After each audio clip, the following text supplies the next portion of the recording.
This week on Christian World News, after an Islamic terrorist massacres dozens in a gay nightclub, the church seeks to bring compassion and healing, even as some blame Christians for the attack. Plus, the Pakistani mother who once faced death for alleged blasphemy against Muhammad. We bring you an update on the fate of Asiya Bibi and her family. And they're the fastest growing religious group, or should we say non-religious group in America. Find out how the church aims to turn around this trend of unbelief.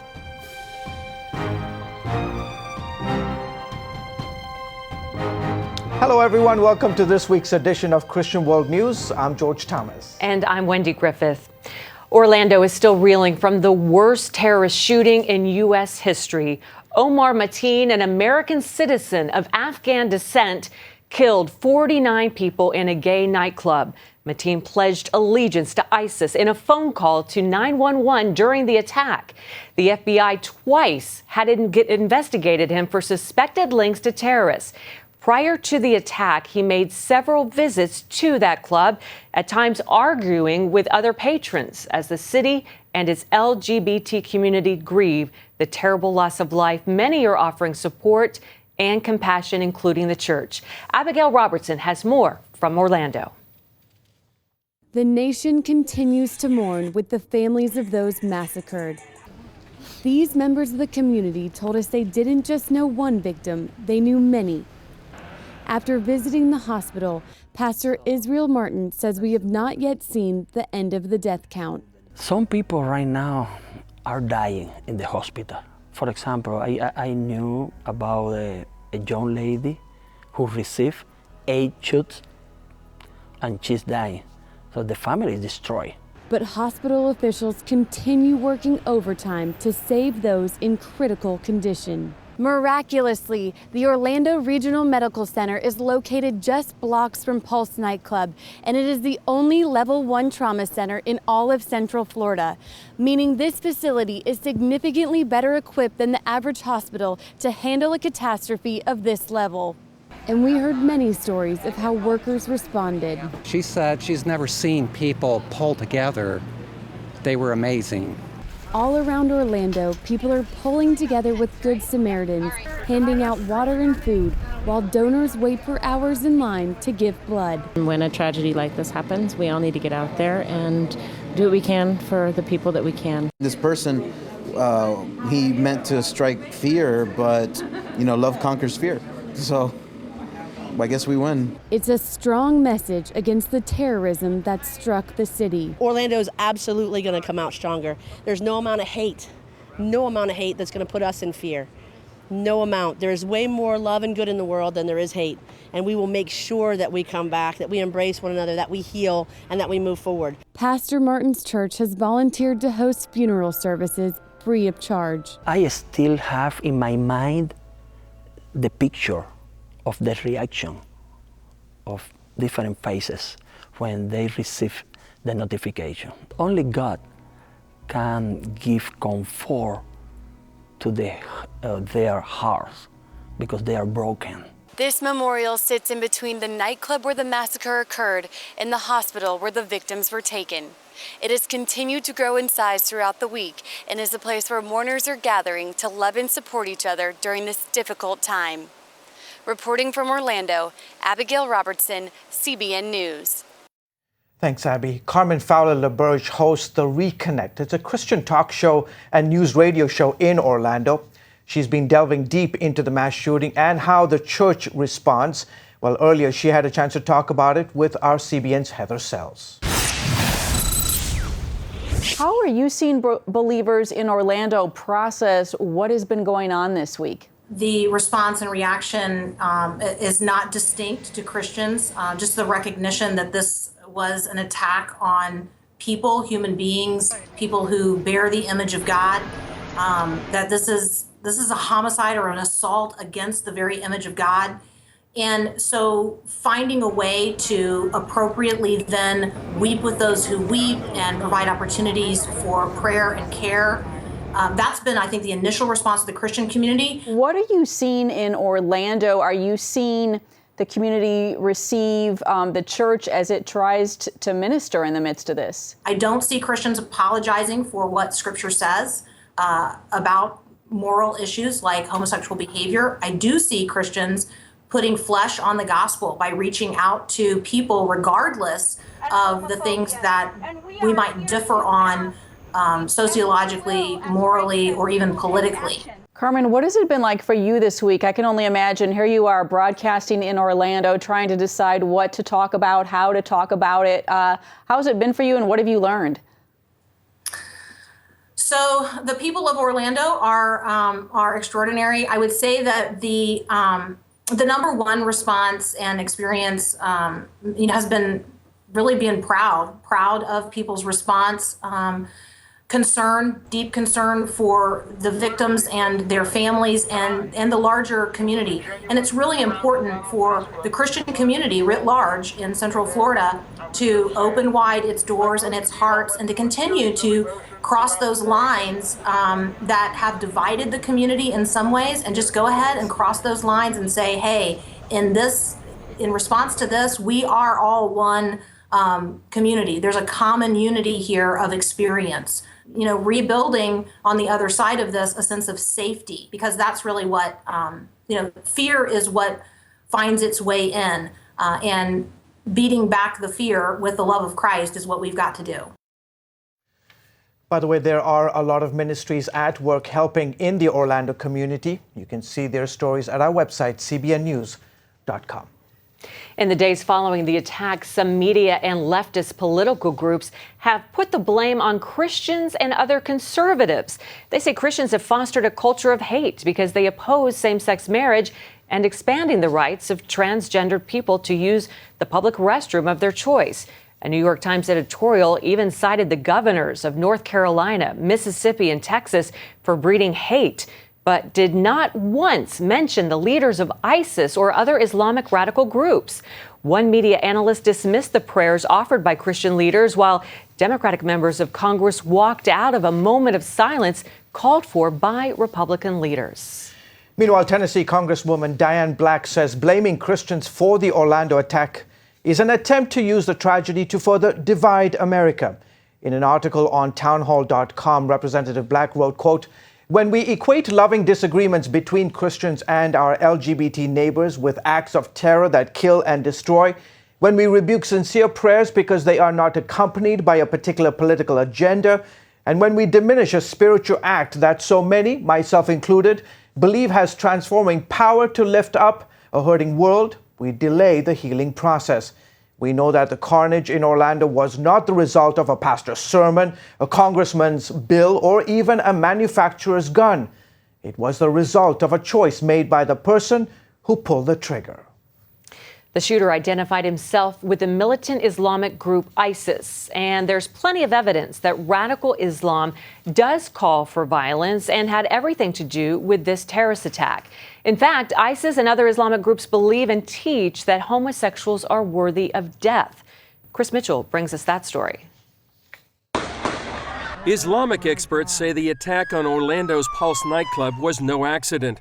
Islam teaches homosexuality is a crime that must be punished. There are many countries in the modern world of Islam, including Saudi Arabia, the Emirates, Brunei, and others, in which homosexuality is illegal and it is punished by capital punishment. Both the Quran and the Hadith, the teachings of Muhammad, condemn homosexuality.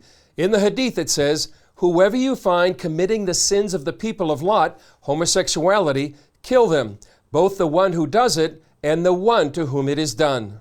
Sheikh Yusuf al-Qaradawi, one of Sunni Islam's top scholars, says there's a debate within Islam on the punishment, but no disagreement on the crime. وبعضهم قال نرميهم من حالق زي ربنا ما عمل في قوم لوط وبعضهم قال نحرقهم وبعضهم يعني خلافات. المهم تجريم هذا العمل. ISIS is very clear on the punishment. For example, in December 2014, near the border of Syria and Iraq, the terror group executed a man for homosexuality and quoted the Hadith in sentencing him to death.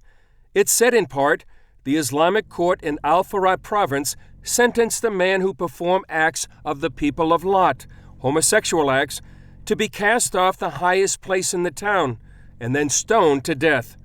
In other instances, ISIS jihadists beheaded homosexuals. By targeting gay people, he has not just ISIS celebrating him, he will have groups that don't even like ISIS that are celebrating him and supporting him because of who he targeted. In terms of targeting gays, this is nothing new. The scale is new.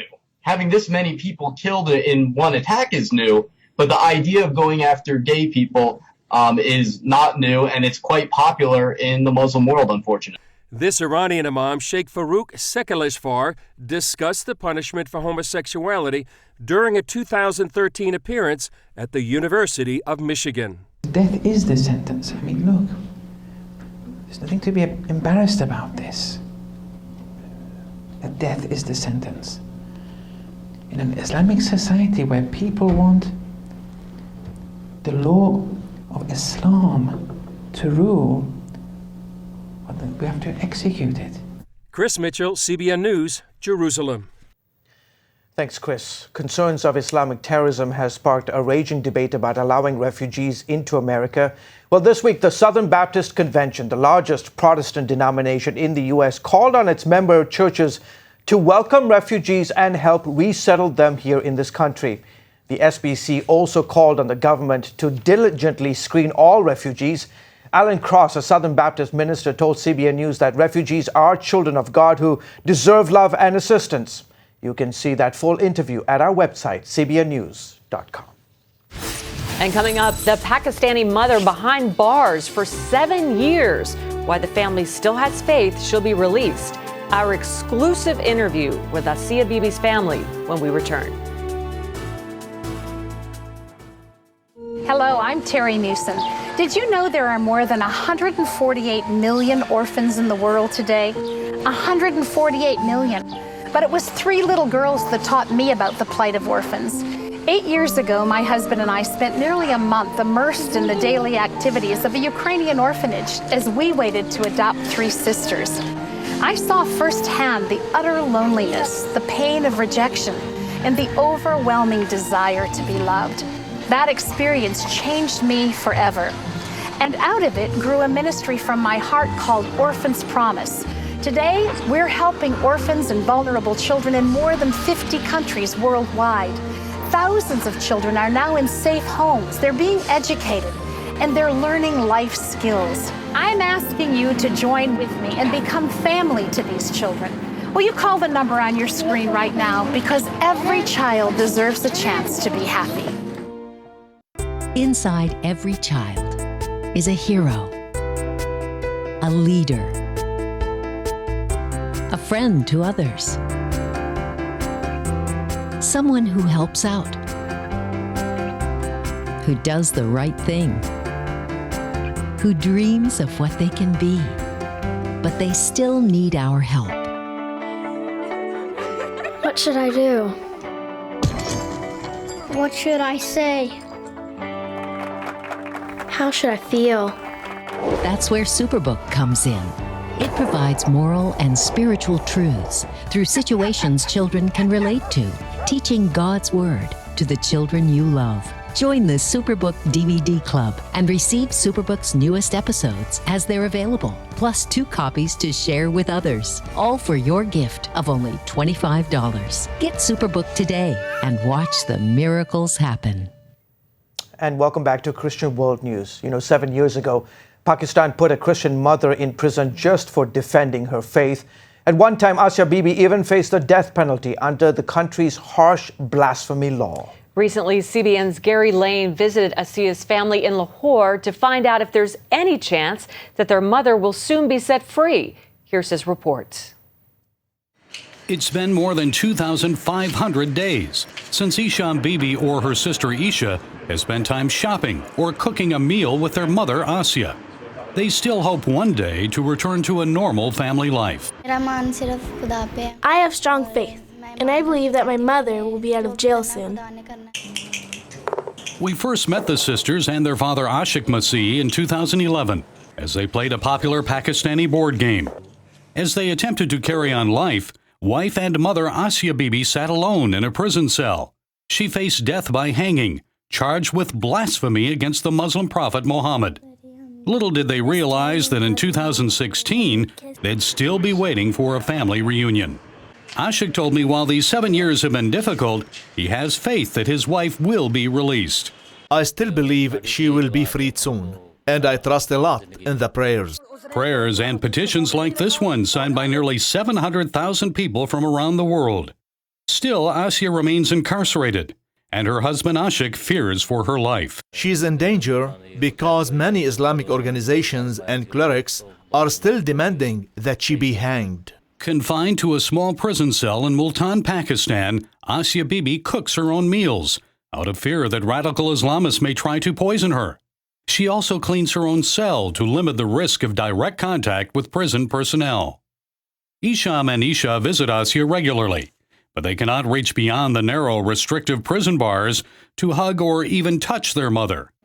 My mother's faith in God is still strong. 2 months ago when I saw her, she was in good health. She told me that we must pray, and I told my mother that she must pray as well. Prayer is very important to us. Islamic extremists have also threatened their family, forcing them to change their housing. That makes it difficult for the girls to socialize and maintain lasting relationships. It is very hard to move from place to place. It has a very bad effect on our lives. So far, attempts to win Asia's release have been thwarted. About a year ago, the nation's highest court questioned the evidence against her and overturned her death sentence. The court ordered a reinvestigation, but further action has been delayed. That's because of the arrest and hanging death of assassin Mumtaz Qadri. The radical Islamist gunned down Punjab Governor Salman Taseer, who called for Pakistan's blasphemy law to be abolished after visiting Asia in prison. Islamists packed the streets after the government finally executed Qadri under the country's anti-terrorism laws. Wilson Chowdhury heads the group British Pakistani Christians. There was a huge backlash. There was protests across the country. There was a mass camp outside government buildings in Islamabad where people refused to move until the government cancelled all the proposed reforms for change of the blasphemy laws of Pakistan, and they called for the immediate death sentence, the killing of Asia Bibi under her death sentence. Pakistani legal expert Joseph Francis says it's very easy to accuse someone of blasphemy here, and cases have increased every year since 9/11. In Pakistan, no justice because the court is very biased. Either biased against the country's tiny Christian minority or intimidated by extremists, says Chowdhury. I don't think there's anyone brave enough to release Asia Bibi. What judge is going to be brave enough to say, Asia, you can go free, knowing that that would mean a potential death sentence for him? How about an amendment to the blasphemy law? What are the chances of that passing? All Pakistani government, previously and present, this is not possible, change this law. Present government have, I don't believe, because maybe in some government coming to the next time. In the meantime, more Christians like Asia Bibi will face false accusations of blasphemy and the likelihood of wasting away in prison. And more daughters, like Isha and Isham, will grow up without their mother's loving embrace. I'm always praying that God will release my mother from jail so our family can be reunited and she can live a peaceful life.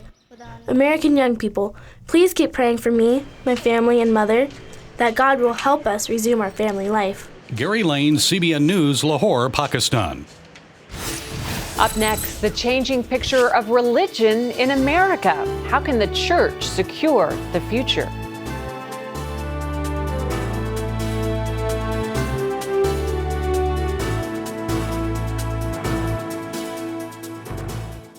God has a plan.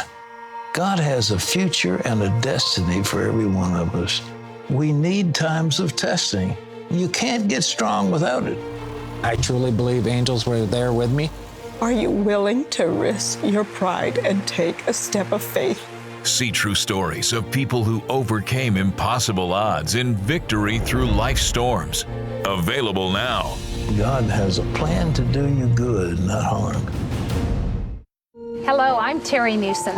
Did you know there are more than 148 million orphans in the world today? 148 million. But it was 3 little girls that taught me about the plight of orphans. 8 years ago, my husband and I spent nearly a month immersed in the daily activities of a Ukrainian orphanage as we waited to adopt 3 sisters. I saw firsthand the utter loneliness, the pain of rejection, and the overwhelming desire to be loved. That experience changed me forever. And out of it grew a ministry from my heart called Orphans Promise. Today, we're helping orphans and vulnerable children in more than 50 countries worldwide. Thousands of children are now in safe homes. They're being educated, and they're learning life skills. I'm asking you to join with me and become family to these children. Will you call the number on your screen right now? Because every child deserves a chance to be happy. Kids, we want them to grow up knowing God's Word. But in today's busy world, sometimes we could use some help. The free Superbook Kids Bible app has fun stuff your kids will love.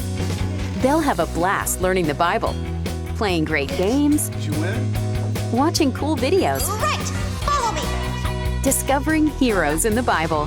They'll have fun while they learn God's Word. The Superbook Kids Bible app, available on iTunes and the Google Play Store. Welcome back. Well, the religious landscape of America is changing with a dramatic shift among young people. Yeah, pretty dramatic. In fact, studies show millennials are less religious than their parents ever were, and that's a cause for concern among many of America's leaders. Our White House correspondent Jennifer Wishon takes a look at what it all means.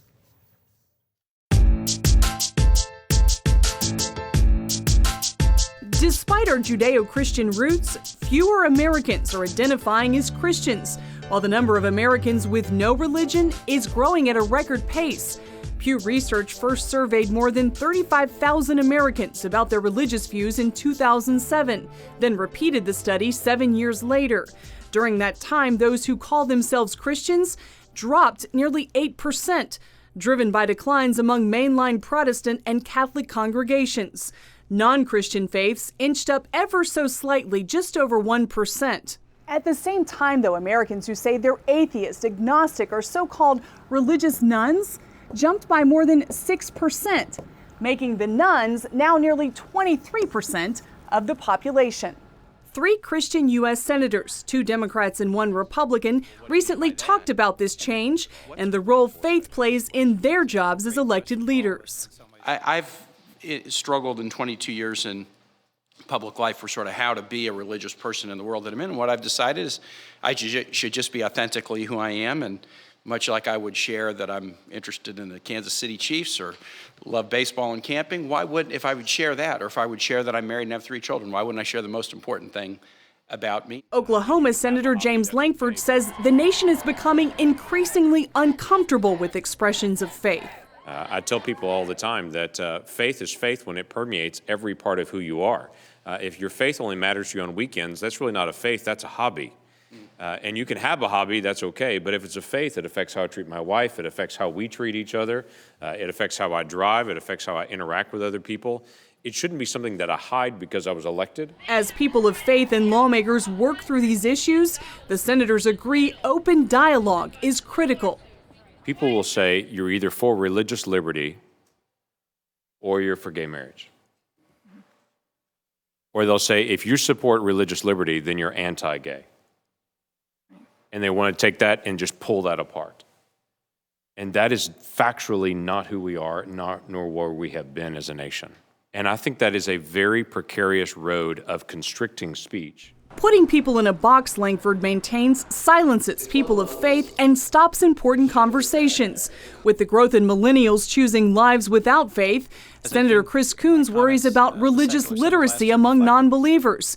He says an individual's right to exercise their religion must be on equal footing with individual liberty. As long as we can continue to lift up the importance of individual religious free exercise, and that it deserves an equal footing with a civil society where we respect individual liberty, we're at least asking the right questions. And fortunately, those best principles do show up in the research.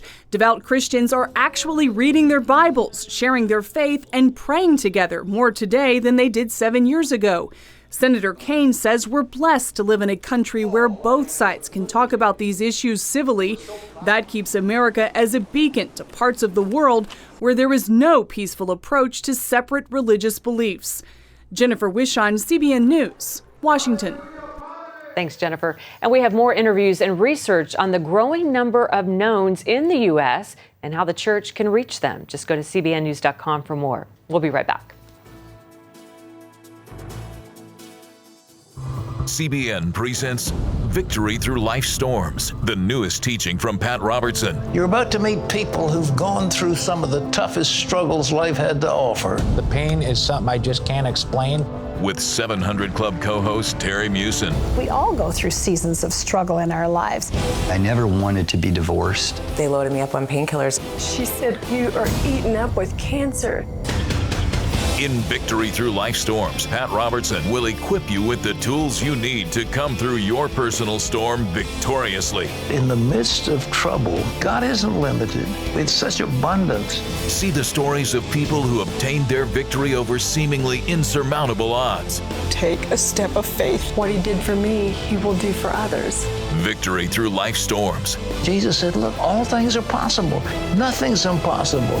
Nothing's impossible. Available now. To hit middle school and start having same-sex attractions was just very confusing because I had accepted the Lord when I was a little girl. Right in the middle of this holiness code is a reference to homosexual practice. I don't think Christians have anything to fear from research, from science done well. They're like, "Oh, this is awful. You don't let him in the house, do you?"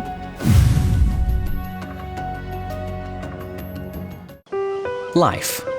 It's meant to be lived fully. Jesus said it. I came to give you life. Life to the fullest. Life in your family. Life in your finances. Life in your body, mind, and spirit. Life in your everyday. At CBN.com, we're taking what Jesus said seriously. We're here to help you discover life. Life. Live it fully. CBN.com. Well, a few weeks ago, I talked with Mel Gibson, the actor. I'm not name dropping it. No. You know, if it's true, it's not bragging, true. Right? So, no. I did talk to Mel Gibson at Liberty University. We learned that he's working on a follow-up to The Passion of the Christ, a huge hit movie, the international box office success that gave millions a glimpse into Jesus' brutal crucifixion and burial. Well, guess what? Now The Hollywood Reporter has more details about Gibson's sequel to tell the story of Christ's resurrection. He's teaming up with writer Randall Wallace, who recently directed and co-wrote Heaven is for Real. Wallace and Gibson say the demand among evangelicals drove their decision to create a sequel. They are still in the very early stages, and there has been no word about which studio will end up releasing the film. And I'm sure it will be a blockbuster this is like very the exciting. First one. Very exciting. Really. Oh, huge. It's going to be huge. Yeah, absolutely. Well, folks, that is it for this week's edition of Christian World News. Time is just... This show just going by. Flew. I hope it is a blessing to all those who watch literally around the world. Yes, and a happy Father's Day to you and Thank all the you. fathers out there. Until next week, goodbye, and God bless you. Take care.